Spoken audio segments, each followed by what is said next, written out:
I'm excited for today.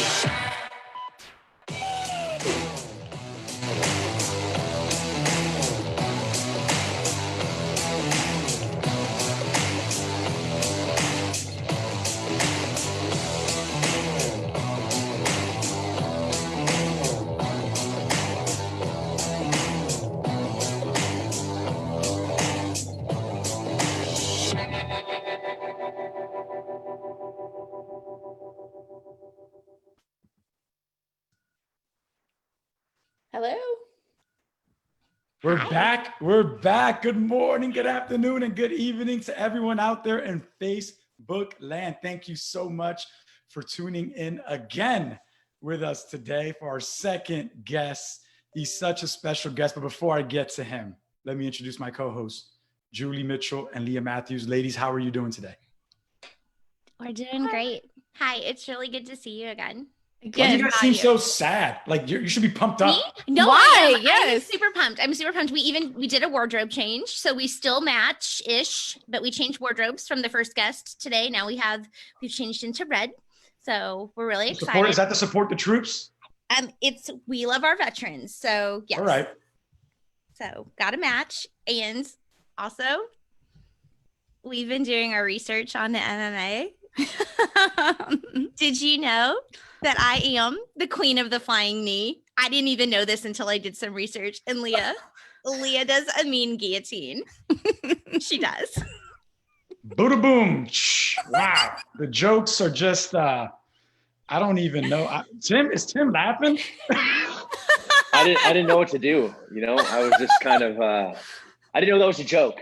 But It was I thought it was serious. Yeah, that was really good though. What about you, Chief? What about you? Yeah, Chief. What moves do you have? I don't have any. A Superman punch. How's that? Yeah, there you go. King of the Superman punch. Oh God. Hey, let's get this going. Julie, you mind introducing our guest, please? I would love to introduce today's guest. We are so excited to welcome this afternoon's guest, and our friends at Monster and Full Throttle Energy helped us connect with him. He is a Ranger qualified, Green Beret, Special Forces sniper. He deployed numerous times in support of Operation Iraqi Freedom and Operation Enduring Freedom.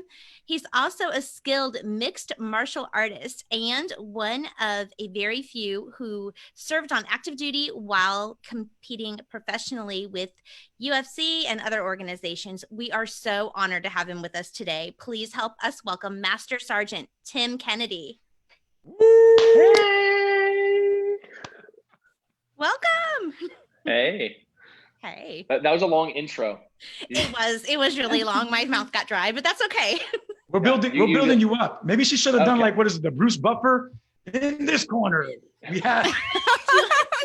He's shortening it up. He's like, his hands are scarred and he has lots of head trauma from his long career of doing dumb stuff. Tim. Boom. The intro complete. Wow.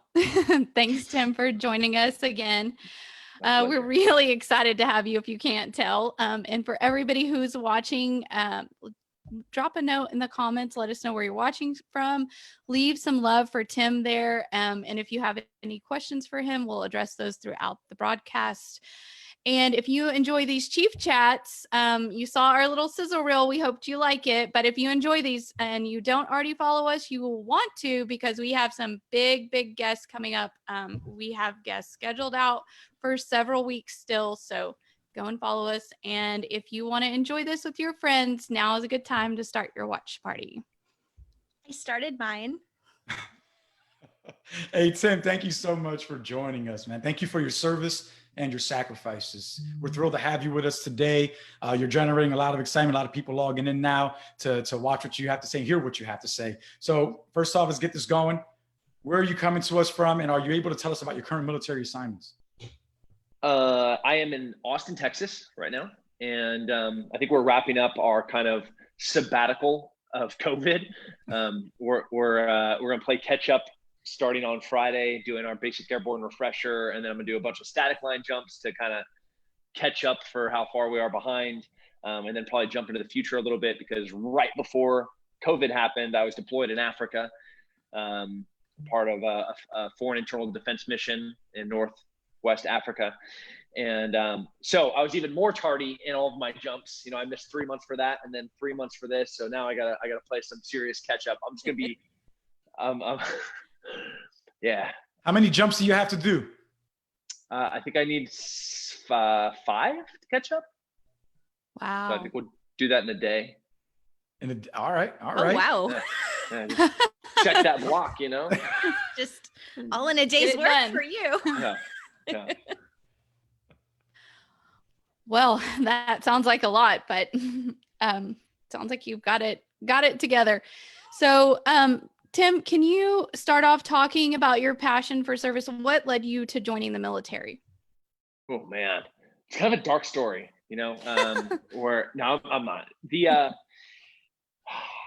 I'm a typical college student. So I was in graduate school when 9/11 happened, and I made a lot of not stellar decisions about how I was living my life. Matter of fact, there was a moment where there were 3 different women pregnant. I thought I had AIDS. I crashed my motorcycle. The patriarch of our family, my grandpa, had just died of emphysema. And I was taking all of my clothes off to hop in the ocean and go for an ocean open water swim, when a Coast Guard cutter boat cruises up to me, and he's like, "Hey, what are you doing?" I'm like, I'm swimming, man. And he's like, "Do you need a ride?" I'm like, well, unfortunately the fog had rolled in. I didn't know which direction the shore was, and it was really confusing in the fog because you couldn't hear where the waves were crashing. And I was like, I mean, honestly, you can just kind of point me in the direction of where the shore is. But also the water's cold. And he looks over and he's like, "Yeah, I can see that." I'm like, "What? You're a jerk." You know? And so fast forward 3 weeks and 9/11 happens. And I'm sitting I'm working at a .com e-commerce right before kind of like the .com bubble popped. And I was pondering what jeans I was going to wear to a party that I was going to. I was already ranked top 10 in the world as a fighter. And I'm a graduate student. I'm working at a .com. I could not be more of a selfish prick. And then I'm watching Americans look out a window and decide if they want to burn alive or they want to jump to their death. And it was at that moment where I'm like, yeah, I'm kind of done being a selfish prick. So I walked down to the recruiter's office on 9/11, and I was banging on every door I could get in, after I waited in line for like 9 hours because apparently a bunch of people had the same idea. Wow. Long story to a short question. Sorry. Great story though. Very inspirational. The water was really cold though. I want to preface that. That's what they say? Is that what they say? That's what they said. Well, that's what I'm saying. You know, That's what you're saying? Well, we it haven't just got hot in here. I know, right? Wow. We have no choice but to believe you. So yeah, very cold water. Okay. So how did you become interested in mixed martial arts, and how did you balance serving and competing at the same time? Well, I'm a middle child. And my father is a go-getter. He was a narcotics officer. You know, he stole a plane full of cocaine from Pablo Escobar. He was having my brother and I go in and identify drug dealers' cars in parking lots when I was like 6. And I think my dad very early on realized that if he didn't find very constructive things for me to do with my time and my energy, I would end up in prison or dead. And those are not, neither one of those options are great options. So he put me into martial arts really early. I boxed, I wrestled, and then I found Japanese jiu-jitsu, which was kind of the first one that really caught with me. And I was like, this is awesome. From Taekwondo to Shotokan karate, Jeet Kune Do, and then landing on jiu-jitsu, I was like, dude, this is fun. So then I would wrestle so I could be better at jiu-jitsu, and I would compete in jiu-jitsu. And this was before there was MMA really. So I would have to travel from California down to Tijuana to like get my first fights, or I had to do this Japanese style of fighting called pancrase. So I started fighting competing when I was like 15, 16 years old. And, you know, I started getting paid to fight when I was 18. So by the time I was in college, you know, I was pretty much paying for college with fighting. I don't know, maybe I could have worked it in and out. I don't know, but that's the route that I went. So it was a necessary evil for me not to end up in jail, I think. What is your favorite, you know, memory from your time fighting? Ooh, so many. You know, like there's this super douchebag named Michael Bisping, and I fought him on a main event, and it was one of those fights where in the first round I knew I could knock him out or choke him out, but I didn't want to. So for 25 minutes, I just beat the brakes off him. I took him down more than had ever been taken down, and I hit him more times in one fight than had ever been hit in his whole entire career. And I just brutalized him. Like, you know, like imagine a velociraptor that had been starved for a long period of time, and then it went to Medellin, Colombia, and it scored a bunch of cocaine. And then it did that cocaine, and it came back and was put in an octagon with somebody that he didn't like. That was essentially my approach to fighting. Wow. Michael Bisping. That's a good memory. Hey, quick question. How did you balance? All right, so you joined the military. Yeah. How did you balance, you know, doing all your MMA, your whole MMA career with your chain of command? So for those, you know, there are a lot of young people in the military. They come in, they look up to you, they look up to MMA fighters. They're like, I want to do this in the military too. What advice do you have to those people who maybe want to follow in your footsteps to kind of do it while they're serving? How did that work out? In special forces and combat arms, being able to fight is just kind of part of it. You know, you have to be able to shoot, you have to be able to fight, you have to be able to plan. You know, you play by a different rule set. So it was kind of already easy to adjust some things about my team life to create fight camp like training environment. I'm kind of sideslipping the question a little bit because obviously I didn't balance them perfectly. You know, I fought for two world titles and I lost both world titles. You know, I have titles, but never have I ever been called the world champion mixed martial arts fighter. Similarly, I think my military career also struggled in that balance. So I definitely tried to balance as best I could. I'd follow the rules. I'd make sure I was on leave, but there were instances where I'd come back and show up to work on Monday morning with a black eye, and my sergeant major's like, what's going on? I was like, hey, you signed my leave form, you know, I'm good, right? And he's like, I mean, you're kind of good. But then my boss, Command Sergeant Major so-and-so, saw you live on Fox television. Our motto is the quiet professionals. So, and it also said that, you know, you're out of Fort Benning, North Carolina, and that you're a Ranger. Clearly you're not. You're a Green Beret here at Fort Bragg, North Carolina. So there was like trying to figure out how to balance it. It was something I struggled with my whole entire career. Wow. It's hard. Tim, you're getting a lot of likes and loves on our Facebook stream. I just want to share some of the comments with you really quick. Mike says, Tim Kennedy, love the Hunting Hitler series. And Chris Ward is asking, how has what you learned in the military helped you with MMA, and has MMA helped you with becoming a better soldier? Yeah, that's a great question. Thanks, Mike. First, whoever, the guy that said they liked hunting Hitler, I liked it too. I wish we could have done more of it. I don't like Nazis, and it was fun hunting them. I think fighting and being a soldier complement each other. Like when I'd be at the fight camp with, John Jones and Carlos Condit and Cowboy Cerrone, Rashad Evans, you know, some of the greatest MMA fighters ever, or to date. And, I'm showing up to a workout 10 minutes early. My gear is already laid out. I'm ready to go. I'm hydrated. Like all the things I learned about, discipline, being at the right place, the right time, with the right uniform, asking a coach, hey, what's the 5 W's for what we're doing tomorrow? And they're like, the 5 what? I'm like, all right, what are we doing? When are we doing it? Where are we doing it? And they're like, This is unique, but what it created was a really disciplined, strategic schedule for a fight camp, where I was able to go and put on some pretty incredible main event performances in the UFC. And then also on the soldier side, like you can't be a fighter if you're not in great shape. You can't be a fighter if you don't have the ability to close with the enemy to do violence. These are things that we try to train into our soldiers, and these are things that just are that inherently exist in being a fighter.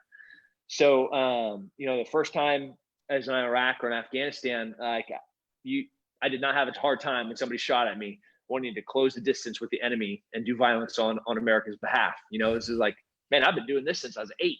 This is pretty easy, except I got a bunch of rad dudes to my left and my right. They're a little bit faster and even better shots than me. So they complement each other. Good question. Good answer. So Ryan also is asking, did you go into the Army as an 18X? I did. Yeah. I went to the Marine Corps, the Navy, and the Army, pretty much with the same requirements. I want to be special operations, and I want to go kill whoever flew these planes into these buildings. And there were a lot of people like me at the time. And because I was coming from graduate school, everybody had different requirements about what they wanted, or what the recruiter wanted me to do. And ultimately, Army Special Forces was like, all right, here's a path to a Green Beret, college athlete, high ASVAB score, good on your D lab, off you go. And so I came in as the 18 Bravo. At the time, it was a little bit broken up because we were one of the earlier classes. You had to come in as 11 Bravo and then go to airborne school, and then you went to special forces, a pre-special forces preparation course. And then you were kind of like, all right, you're now in the pipeline. Then you get to go to selection. If you pass selection, you get to go to the Q course. And I don't want to date myself, but it was early on.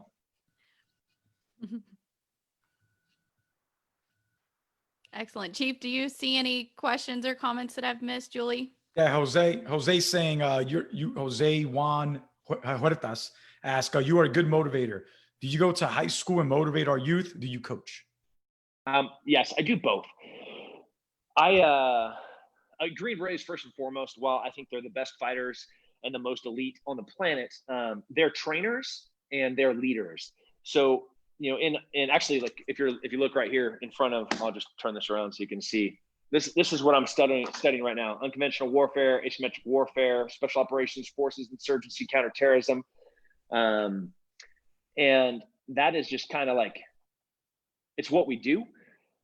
And I couldn't, even entrepreneurially, like what I do on my civilian side for my job is I train people, I inspire people, and I try to lead people so they can live better lives, so they can live a life that they can protect their families. And my approach to leadership is a little bit aggressive in like, I want to be the first person on the ground and the last guy to leave. You want to see me, I want everyone to see me working harder than they are and trying to be working smarter than they are. So like when I go to a high school, I'm leading a workout. Here's a 40-year-old half gorilla that's working out with the wrestling team, or that's going out to do grass drills with the football team, or that's hopping into the water polo with the water polo team and it's going to get drowned. And while they might be better athletes in their respective sport, I'm still going to drown every single one of those kids, and I'm going to run circles around them on the field, and I'm going to smack their faces off the mat in the wrestling room. And it's definitely a brutal approach to trying to inspire people to want to be better, but yeah, absolutely. And I hope every single military member, man and woman out there, understands what unique position they have to speak into young people's lives. The no mercy, everyone doesn't win the medal approach. That's the one. Chief. You got it. Hey, Tim, so we know you love our nation's war fighters and their families. What words of inspiration do you have for our brothers and sisters in arms out there? I think right now, like if you're turning on the news, you're You know, you're reading Twitter, you're looking at like hashtag Antifa, you might get spun up about what's happening. We live in the greatest country that has ever existed in history. We have the greatest people that love each other more than I think anyone has ever loved a fellow patriot in any country ever. You know, like we stopped fascism, we stopped communism. You know, we built the Golden Gate Bridge. We were able to stop future terrorism from smacking more planes into buildings. Like the Industrial Revolution led by us. Like this is America. You know, like we stopped slavery worldwide. And albeit we're imperfect, but we're figuring it out still. I think we acknowledge that we're perfect, and that's one of the cool things about being American is like we're gonna charge forward together and figuring out how to solve the next problem, whether it's our problem or the world's problem. And I hope all Americans and all service members can still hang their head high, you know, shoulders back, back straight. You know, like they got the flag on their shoulder and they're wearing it with pride. And those outliers, the things that are happening elsewhere, like don't get sucked into the negativity. Just believe in the beautiful thing that this country is, and keep trying to make it better. Great words. Thank you for those words. Yeah, thanks for sharing that. Also, along that line, Tim, since you serve in the Army, I'm sure you've spent some time in exchange stores and restaurants. So can you tell us about a time when maybe the exchange was there for you? Yeah. A time? Okay. You know, so I'll tell Afghanistan. I was part of a real special unit in Iraq that was able to take down the number 2 terrorist on the planet, Zarqawi, in 2006. You know, and like that task force was built with every single tier 1 unit on the planet. So we kicked ass the whole entire time that we're there, right? Like if there was a bad guy, like that dude didn't stand a chance when there was, you know, 60 tier 1 dudes coming in on a DA mission flying with 160th SOAR. Like, come on, there's nobody on the planet that can deal with that. And then I go to Afghanistan, and man, my first time out, it's like me by myself with 30 something Czech special operations guys. And we got scuffed up. I mean, like rough the whole entire time. 3-day gunfight. You know, we were calling in medevacs and ammo resupplies, and you know the AC-130 that was running gun runs over us. There's periods of time where they're like, "Hey man, we have run out of ammo. We got to go back and get more ammo." And like when an AC-130 is calling you to say that they have run out of ammo, like that, it's a bad time, right? And I remember like going back into the AOB and being able to walk in and open up.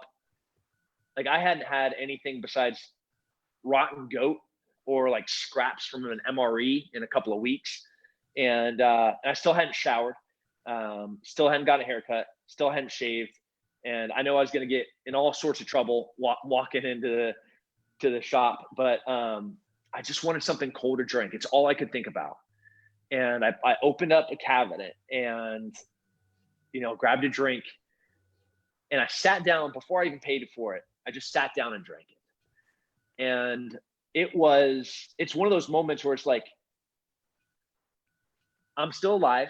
Cool. That's great. But like, I'm still human. That's also great. And I'm drinking a cold, caffeinated, carbonated moment. I don't even remember what I drank, honestly. I don't, but I remember it was the best tasting thing I'd ever tasted in my life.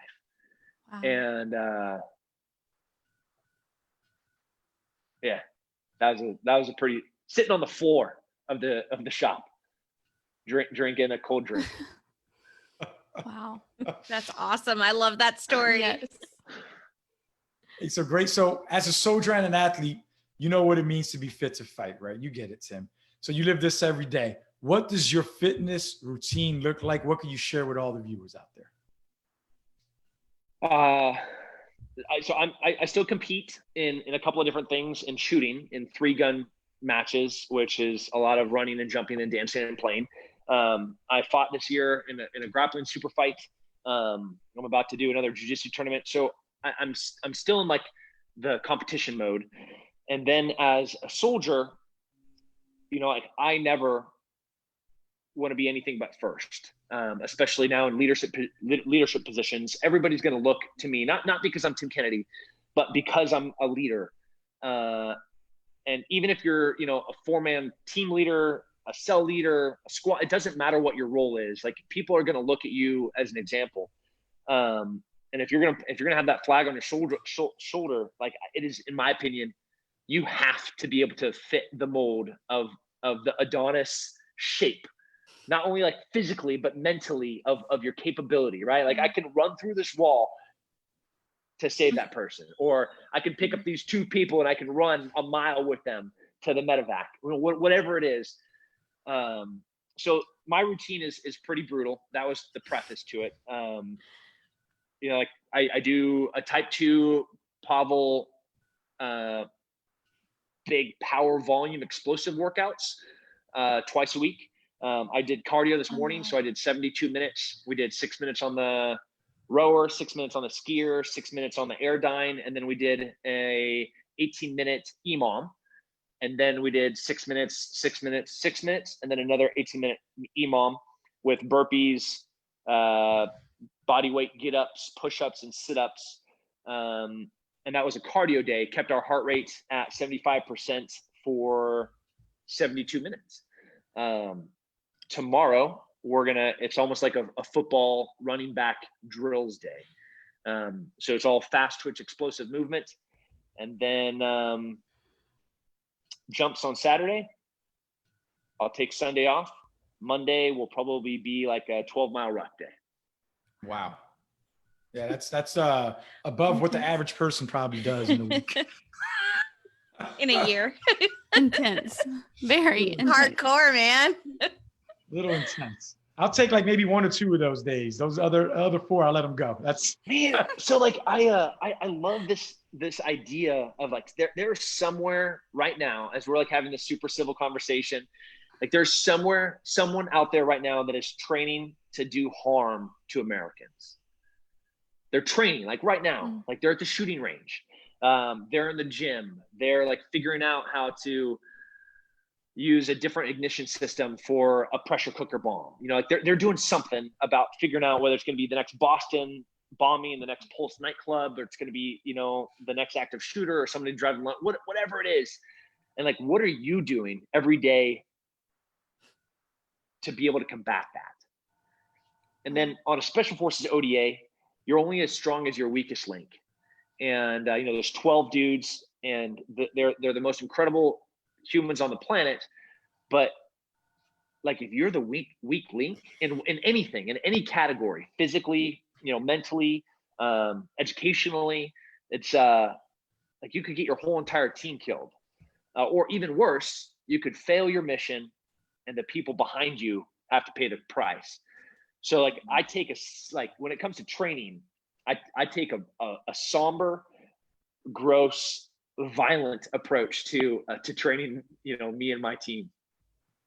That's awesome, right? Training and discipline, right? Be ready. Right. Amen. That's right, Chief. There you go. That was great. I love that. That is a clip for sure, right there. Yes. I'm fucked up. I want to go like kill some people or something now, man. Are you ready? Yeah, Let's just start here doing curls while we're talking. I'm about to Like, just. what's going on? I got my weights over here. I'm about to start pumping them up. Wow. Push-ups. Get to it. Well, Tim, eating well goes hand in hand with living well. What does your diet look like, and what tips do you have for our viewers? Eat clean. So I don't subscribe to like a super strict diet of paleo or keto. Like tonight for dinner, right before I hopped on this call, I was searing a bunch of elk meat to go into a bunch of tomatoes that I pulled from our garden. The elk I shot, cleaned, and processed. And we're going to have spaghetti for dinner. And so trying to eat as healthy and clean, you know, like no fried food, no refined sugars, being disciplined and strategic about when you're having your caffeine. Like I have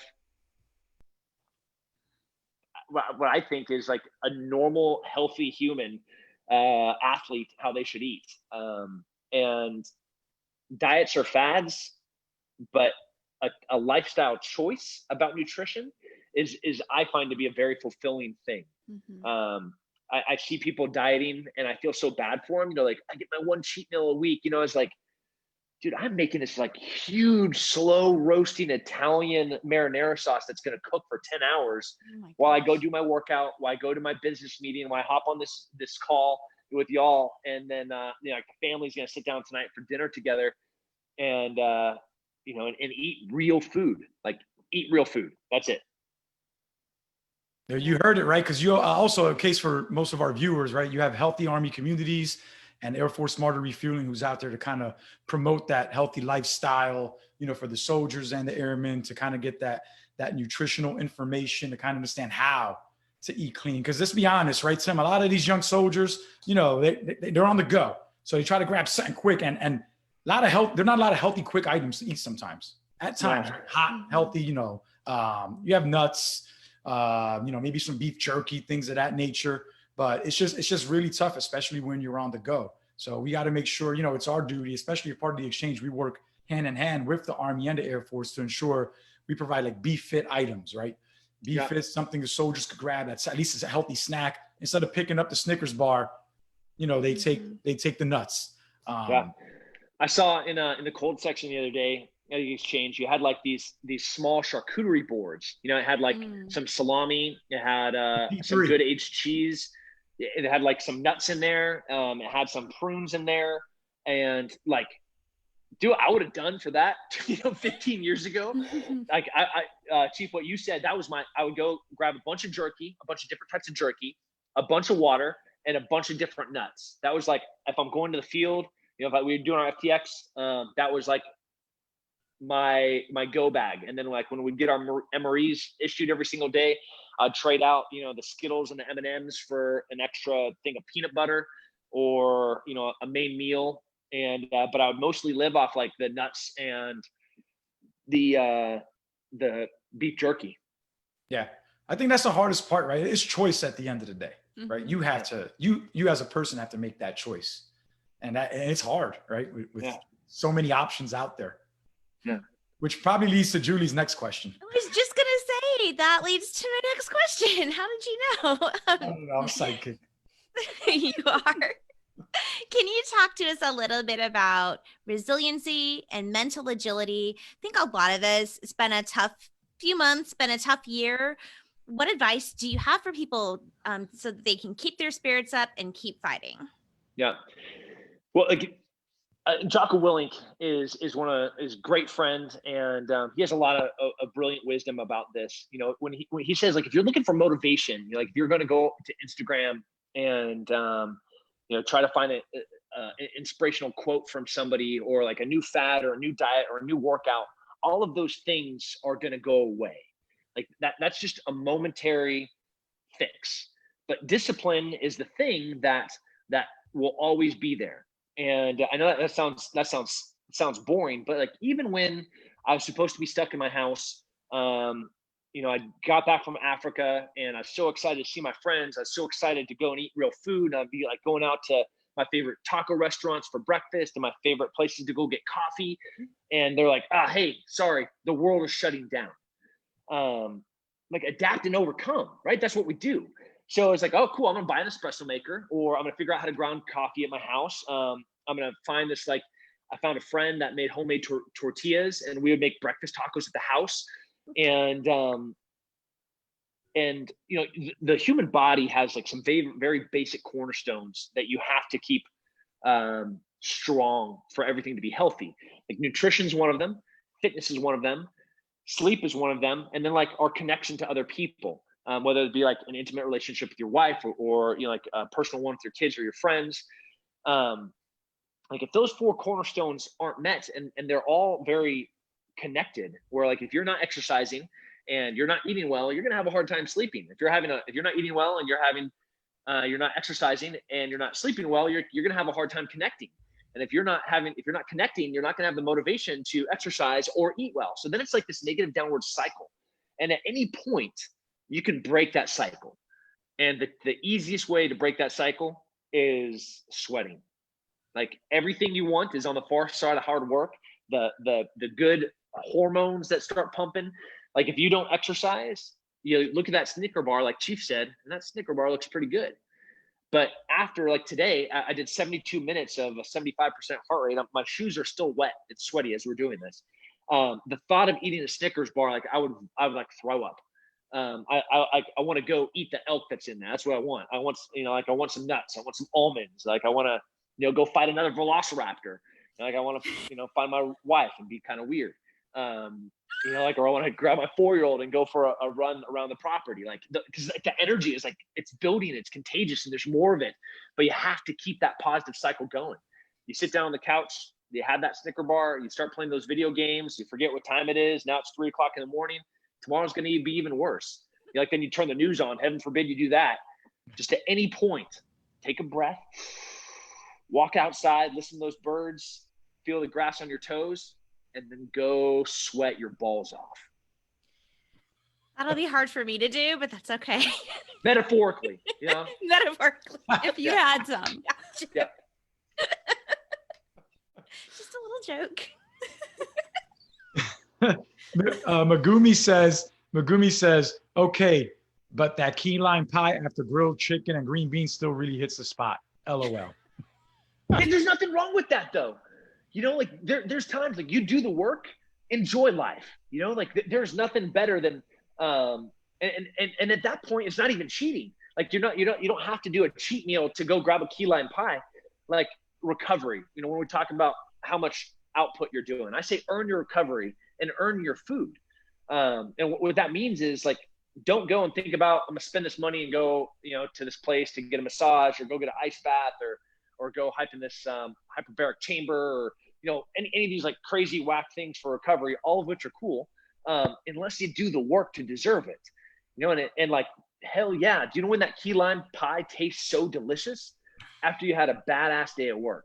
You do 10 hours, couple of workouts, you go have that big steak, and then you look at that key lime pie and you're like, oh yeah, I'm gonna eat that thing. That's all she says. She says, I don't cheat, I own that. Exactly. Own it. Go ahead, Megumi. Megumi, go own it, Megumi. Eat all that key lime pie up. Don't After you work out though. That's right. Phil also says, lean and clean, elk is on fire. Oh yeah, it is so good. Mhm. I don't think I've ever had elk. What's that I've like? had elk roast and it is so good. It is really the most delicious meat on the planet. I don't want to tell the world about it because I hope nobody discovers it. Like beef has that like almost artificial flavor and fat when you go to the store and you gotta buy like a ground beef. When you get your elk and you grind it in the meat grinder, and all you see is that bright, luscious red meat. There's nothing else in it. They didn't put anything in it. They didn't put food dye on it. They didn't put in extra fat, like they didn't put in a packaging preservative. Like I'm looking at this meat and like 6 hours ago, I saw it alive, and then I had to clean it, pack it out, put it on the truck, drive it in, and then get into work, and it is like the most satisfying thing to, talk farm to table. There we go. Mhm. I'll tell you, I've never had like freshly, I guess, hunted beef or elk. I just remember when I was 6, my uncle killed like a rooster or something or a chicken and cooked it. And it was like the nastiest thing I ever tasted in my life. Oh, I was no. like, this is chicken. I was like, I'd rather go to Tyson. Just give me the stuff from the supermarket. I think, you don't realize how good something that's fresh really is because we're so used to the processed stuff. Yeah. You know what I mean? You come down, you're in Dallas, right? Yeah. Yeah. All right. We're going to set a date where you're going to come down. I'm going to make you some elk tacos, some seared jalapenos, some cojita cheese, cilantro, fresh guacamole, and then some fresh elk, pan seared, just a little bit of onion, garlic. Chief, I'm telling you, Oh, hey, don't invite, because I'm gonna come down. I will hold you to it. People, I will come down. He will be emailing you. He'll be there because after we're done live, he's gonna ask you for your address so that he can send you something, but he's gonna actually show up at your door. So I'll show hey, I'm here, guys. Remember what you said? Oh, hey, Tim. So let's move it on. What's ahead for you? What kind of special projects would you like to promote? Any charities, business dealings that you have? What's going on in Tim's life? What should the audience know about? Man, I'm about to finish a book that is, I hope when we talk about leadership and inspiring people, I hope the book does that. The book is pretty much just about all the times that I was super dumb. And you can read the book. It's like, most books are like how to do something. My book is like how to not do something, which is like how to not live your life. I'm pumped about that. And I got a project, Sheepdog Response, where, we do train military and law enforcement, but we also train civilians in some things that are very commonplace in the military world. Like tactical medicine, medicine in an austere environment, a little like modern army combatives, some very basics of grappling and striking. So, you can protect your family. And I think in, especially in like pandemic and riot and looting, there's a lot of fear. And like living your life in fear is no way to live your life. And the only way that you can overcome fear is with preparation and training. Like it's one of the reasons that the military trains so hard is like, there's nothing scarier than somebody at the other end of a rifle trying to end your life. So like, how do you get through that? You train. And so then you can just go out there and do what you're supposed to do. And so Sheepdog Response is a big passion for me. Full Throttle has been an amazing partner to the military. I was able to go on a USO tour with Full Throttle, and and they still are there in every imaginable way, supporting military nonprofits. And I'm with a nonprofit right now called Guardian Group that does counter human trafficking. So we go and we train women and young men in kind of outlier communities that are very vulnerable, poor, like El Paso, great example of a very target-rich environment for a human trafficker to go find some kids. So we go there and we put on some courses about how to stay away from that stuff. So Guardian Group is a big heartstring for me. I got television shows coming out. I got other businesses like Woobies, great shoe company, Ranger Up. But military wise, I still got a lot of work to do. Pretty pumped about what's coming up. Good. So you've shared some businesses and other projects that you're involved with, Tim. Thank you for that. Where can our viewers go to find out more about you? Would you like to share your social handles or any handles for businesses that you're involved with? Tim Kennedy MMA is everything for me social. So Instagram, Twitter, Facebook, the TikTok. TikTok. Oh my God. You do not TikTok. Oh, we're gonna have You to don't talk that TikTok. out. checking that out tonight. I just set it up. I've only done one, and my daughter did it for me. Did you dance? Did you dance? Yeah. You did. No, I didn't made you? coffee. Oh. I was just trying to figure out how to do it. But Instagram, Twitter, and Facebook are kind of like the primary ones I'm on. Tim Kennedy MMA. Great. I know that our viewers will want to follow you. You've been a fantastic guest today. Before we say goodbye, I just want to read a couple more comments. We have Megumi's who's saying that when you get in the lifestyle of eating clean, you don't really go back. Your body starts to tell you it doesn't want the crap you're trying to give it. It makes it easy to make healthy choices more often, and that seasoning is key. So is there like a certain seasoning that you're a big fan of when you're making your elk or other lean meat? Yeah. So preservatives, when you get them in bags like chips, you look at salt and you're like, oh, this is really bad. Good salt is incredible. Like good salt, like ancient sea salts and coarse kosher salts. like if you went in my cabinet right now, there's probably 24 different types of salts in there.